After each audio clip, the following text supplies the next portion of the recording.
కొన్ని సందర్భాల్లో ఇతరుల్ని విడిచిపెట్టడం నేర్చుకోండి. 99% మందికి ఈ రహస్యం తెలీదు. బుద్ధుడి మాటల్లో అవి ఏంటో ఇప్పుడు మనం తెలుసుకుందాం. ప్రతి జీవితానికి కూడా ఒక కథ అనేది ఉంటుంది. ప్రతి కథలో ఒక పాఠం ఉంటుంది. ఆ పాఠమే మన భవిష్యత్తు. జీవిత పాఠాలు విడిచిపెట్టడం నువ్వు నేర్చుకోవాలి. అవును, జీవిత పదాలు తెలుసుకోవాలి. ఒక మనిషి జీవితంలో అత్యంత పెద్ద తప్పు ఏంటో తెలుసా? కోల్పోవడం కాదు, విడిచిపెట్టలేకపోవడం. మనకు నొప్పి ఇచ్చిన జ్ఞాపకాలు, మనల్ని బాధపెట్టిన సంతోషాలు, మనకు ఉపయోగం లేని ఆశలు, వాటిని పట్టుకొని ఉంటే మన జీవితమే భారంగా మారిపోతుంది. ఒకరోజు ఒక వ్యక్తి తన బాధలతో గౌతమ బుద్ధుడి ఆశ్రమానికి వచ్చారు. ఇక ఆ రోజు అతని జీవితం పూర్తిగా మారిపోయింది. ఒక యువకుడు జీవితంలో చాలా కష్టాలు చూశాడు. చిన్నప్పుడే తండ్రిని కోల్పోయాడు. పెద్దయ్యాక ప్రేమలో మోసపోయాడు. స్నేహితులు ద్రోహం చేశారు. చేసిన ప్రతి ప్రయత్నం విఫలమే. అతని మనసు నిండా ఒకే భావన: బాధ, కోపం, నిరాశ, కన్నీళ్లు. అతను ఎప్పుడూ గతాన్ని గుర్తు చేసుకుంటూ ఉండేవాడు, బాధపడేవాడు. ఎందుకు నాకే ఇలా జరుగుతుంది?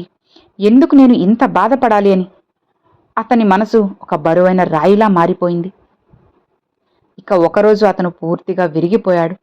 తన గదిలో ఒంటరిగా కూర్చొని అతను బాగా ఆలోచించాడు. ఇలా జీవించడం కన్నా ఇది అంతం చేయడం మంచిదేమో అని. కానీ అదే సమయంలో ఒక వృద్ధుడు చెప్పిన మాట అతనికి గుర్తొచ్చింది.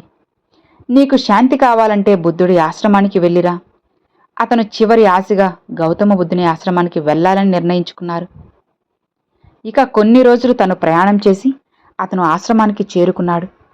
ఆ ప్రదేశం చాలా ప్రశాంతంగా ఉంది. చుట్టూ పచ్చని చెట్లు, పక్షుల స్వరాలు, శాంతి. అక్కడికి వెళ్ళగానే అతని మనసులో కాస్త ప్రశాంతత కలిగింది. అతను బుద్ధుని కలవడానికి వేచి ఉన్నాడు.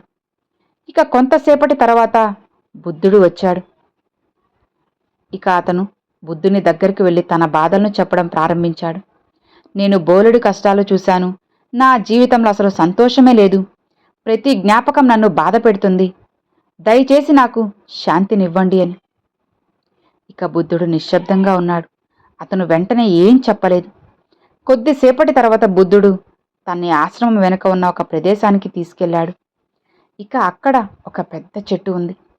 ఆ చెట్టు కింద పెద్ద రాయి ఉంది. ఇక బుద్ధుడు అతన్ని చూసి అన్నాడు, ఈ రాయినెత్తుకొని నీ చేతిలో పట్టుకో అని అనగానే అతను ఆశ్చర్యపోయాడు. కానీ ఎత్తుకున్నాడు. మొదట్లో రాయి తేలికగా అనిపించింది.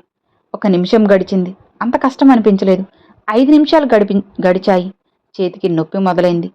10 నిమిషాల తర్వాత అతని చేతులు బరువుతో వణికాయి. 20 నిమిషాల తర్వాత అతను ఆ రాయిని కింద పడేశాడు.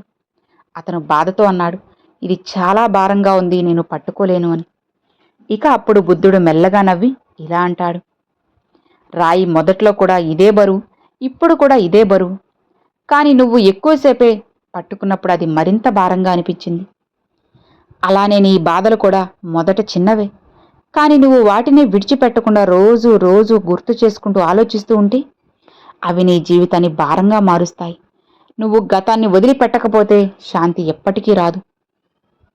ఇక అతని కళ్ళల్లో నీళ్లు తిరిగాయి. అతనికి తన తప్పేంటో అర్థమైంది. తన బాధలు కాదు, వాటిని పట్టుకుని ఉండటమే సమస్య అని తెలుసుకున్నాడు. అతను మెల్లగా అన్నాడు, అంటే నేను వాటిని వదిలేయాలా అనగానే బుద్ధుడిలా సమాధానమిచ్చారు.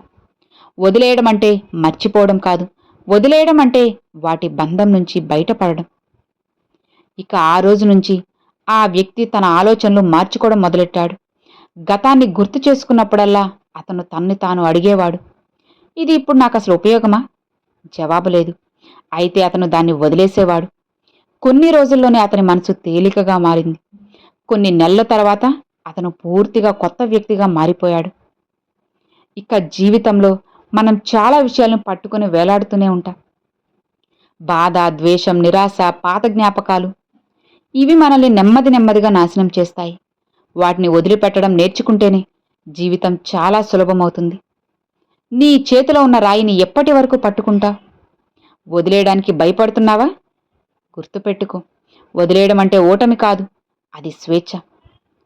ఇది మీరు అర్థం చేసుకోగలగాలి. మీ జీవితంలో మీరు ఇంకా వదిలిపెట్టను ఏదైనా ఉంటే అది ఇప్పుడే ఈ క్షణమే వదిలిపెట్టండి. మనలో 99% మందికి తెలియని విషయాలు ఇవి. ఏదైనా ఒకటి జరగానే అదే పట్టుకుని కూర్చుంటాం. అందుకే మనం ముందుకు వెళ్ళలేకపోతున్నాం. సక్సెస్ సాధించిన వాళ్ళకి, సాధించలేని మనలాంటి వాళ్ళకి ఉన్న తేడా ఇది. వాళ్ళు వదిలిపెట్టి ముందుకు వెళ్తారు కాబట్టే సక్సెస్ సాధిస్తారు. మనం విడిచిపెట్టలేక ఇక్కడే ఉండిపోతాం కాబట్టి ఇక్కడే ఉండిపోతారు, ముందుకి అడుగు వేయలేరు. కాబట్టి ఏది ఏమైనా సరే చూసుకుందాంలే అని భయపడకుండా ముందుకు వెళ్ళండి. అన్నీ మారుతాయి. అర్థమైంది కదా? ఈ వీడియో నచ్చితే లైక్ చేయండి, మీ ఫ్రెండ్స్ అండ్ ఫ్యామిలీస్కి షేర్ చేయండి. ఫస్ట్గా మన ఛానల్ చూసేవాళ్ళు సబ్స్క్రైబ్ చేసి సపోర్ట్ చేయండి ఫ్రెండ్స్. Thanks for watching.